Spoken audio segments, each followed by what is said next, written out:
Hello and welcome back to Peaky Boardgamer. My name is Intarsias. Today I will teach you how you can play the game Intarsia. Here, the designer of the very successful and popular Athol, Michael Kiesling, creates another game which is on the same path but also different. I will now explain the game, so don't go anywhere. In Intarsia, you step into the shoes of a skilled artisan crafting beautiful wooden ornaments. Over the course of 3 rounds, you'll strategically use your cards to construct the various parts of your ornaments, pieces like frames, midsections, cores and tables. With limited resources and time, every decision counts. As you build, you'll need to keep an eye on the tool board. By matching your ornament pieces to the patterns found on tool tiles, you'll collect valuable tools that help you earn victory points. In the final scoring, the player with the most points from completed ornaments and collected tool tiles will be crowned the Master Artisan in Intarsia. Start by placing the scoring board in the middle of the table. Each player selects a scoring marker and places it on space 0 of the scoring track. Take the 2 neutral brown markers and place one on the space with the arrow on the reward track, and the other marker is placed as a round marker on round 1. Place the point tiles in the middle of the board. Position the tool board next to the scoring board. Take the tool tiles and choose the appropriate number of tiles based on your player count. These tiles will have a player count symbol on their back. In a 2-player game, use only the tiles marked for 2 players. In a 3-player game, use tiles for both 2 and 3 players. In a 4-player game, use all of the tiles. For a 3-player game, as shown in our example, return the extra tiles to the box. Without shuffling the tiles, flip them over to their front side. Now, place each tile on its corresponding space on the toolboard according to the depicted pattern and tool on the tile. For example, this tile must be placed here. If you are playing a 3- or 4-player game, some spaces may contain more than one tile. In these cases, if the tiles have different values, place the tile with a higher value on top. Sort the material cards by color and place them next to the main board as a common supply. The 4 color suits are yellow, red, green and blue, and there is also a wild color card stack. Sort the wood elements by type and place them in the general supply. There are 5 different types: frames, midsections, cores, tables and connectors. Remove a specific number of frames based on your player count. In a 2-player game, remove 4 frames per color. In a 3-player game, remove 2 frames per color, and in a 4-player game, do not remove any frames. Each player takes a floorboard that matches their scoring marker. These floorboards are double-sided, and all players must decide together which same side they will use. For your first game, it's recommended to use the standard side. Then, each player takes a connector and places it in the central connector space of their board. Take the 5 starting cards and set aside the specific cards showing 5 card pairs in the middle of the play area. Give 1 random card to each player. If any cards remain, place them with the starting card we set aside earlier. Select a player at random to be the starting player for the first round, and the game is now ready to start. A short pause in the video here to remind you that if you haven't done already, please subscribe to this channel. It costs nothing but really makes a difference to me and this channel. Also hit that bell button so you get notified of all our future videos. The game is played in 3 rounds. Each round consists of 3 phases: preparation, building and conclusion.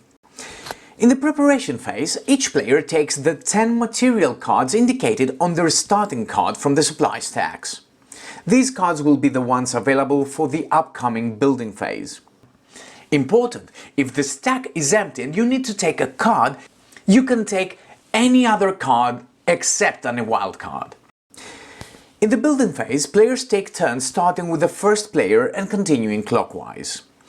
On your turn, you must either build a wood element or pass. Passing will remove you from the round, but other players will continue taking their turns. When you decide to build, you select a wood element and pay its cost in order to build it. The simplest element is the frame, which costs one card matching the frame's color.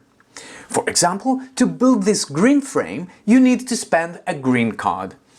All spent cards must be placed back into their corresponding supply stacks. Frames must be placed on a space of your board that matches the frame's color and is adjacent to a connector. For instance, you cannot place the green frame here, but you can place it here, next to a connector. This initiates a green ornament which can later be developed with other wood elements.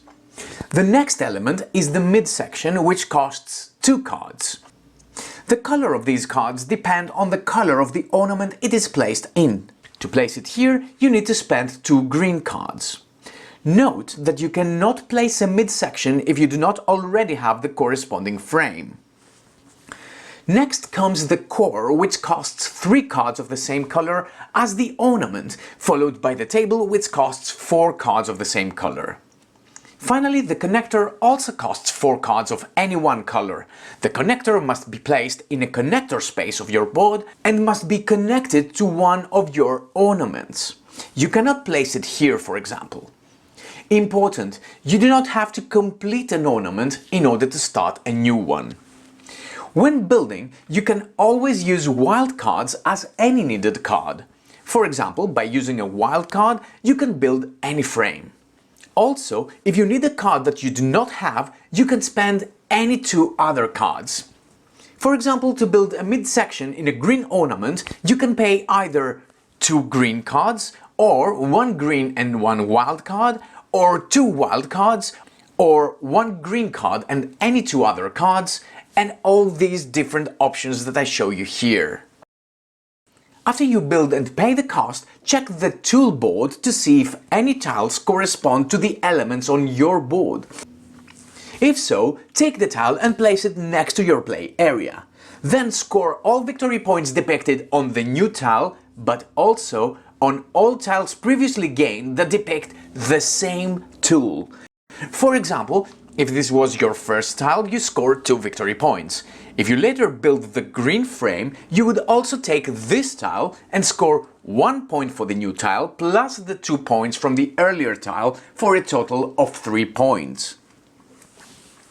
Your score is tracked using your scoring marker on the scoring board.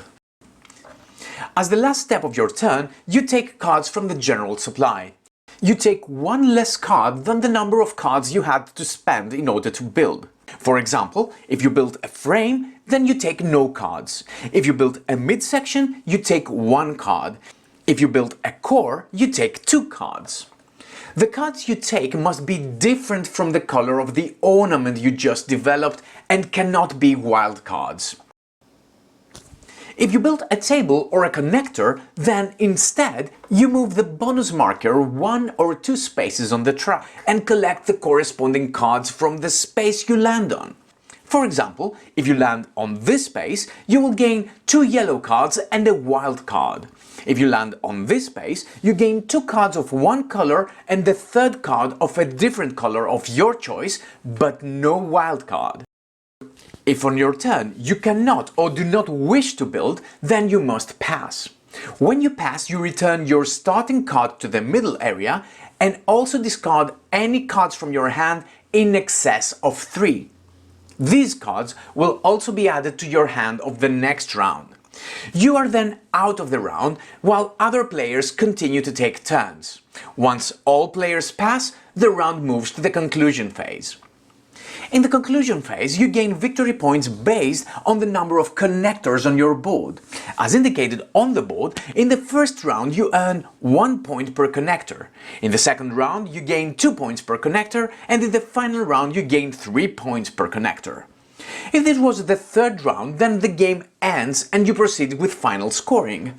Otherwise, move the round marker to the next space and start the next round.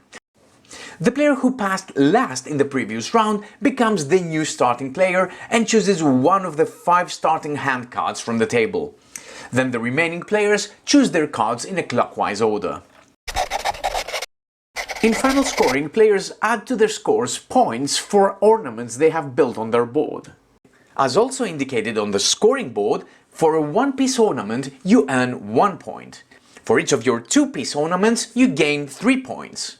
Every three-piece ornament grants 7 points, and every completed ornament with 4 pieces grants 12 points. The player with most points at the end of the game wins. In case of a tie, the winner is the tied player that has the most tool tiles.